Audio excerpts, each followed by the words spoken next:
करीब 2.5 सालों से किसानों का संघर्ष न्यूनतम समर्थन मूल्य को लेकर जारी है।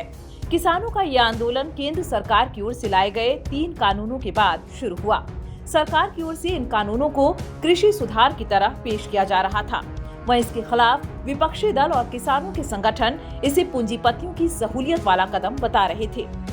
ये विवाद उस समय शुरू हुआ जब भारत सहित पूरी दुनिया में कोरोना वायरस की दूसरी लहर चरम पर थी।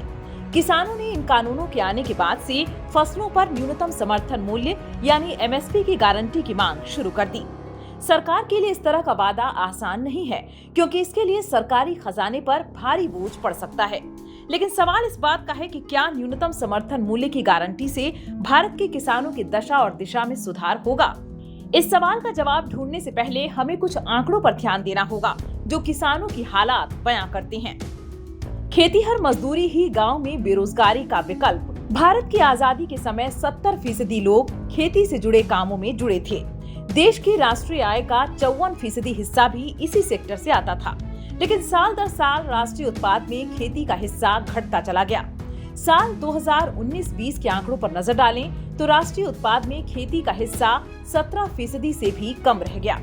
इसके साथ ही खेती से जुड़े लोगों की हिस्सेदारी में भी गिरावट आई है। आजादी के समय 70% लोग खेती से जुड़े थे, जो अब घटकर 54% पर आ गई है।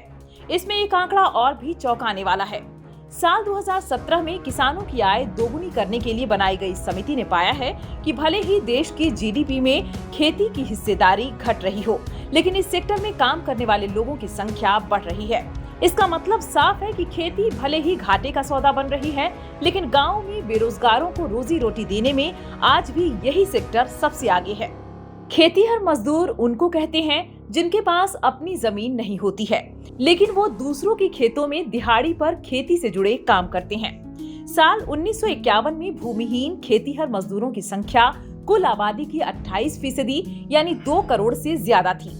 लेकिन साल 2011 की जनगणना के मुताबिक ये संख्या 55% यानी 14 करोड़ से ज्यादा हो गई। सरकारी आंकड़ों की माने तो भारत के 86% किसानों के पास 1 से 2 हेक्टेयर खेती है। इनमें से सीमांत किसानों के पास 1 हेक्टेयर तक की जमीन है। सीमांत किसानों के पास औसत 0.37 हेक्टेयर जमीन है।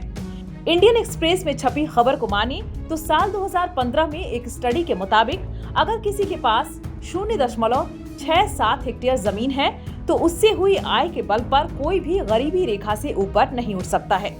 सरकारी आंकड़ों की माने तो ऐसे किसान जो 0.01 हेक्टेयर से भी कम खेत के मालिक हैं, वो कर्ज के जाल में फंसे हुए हैं।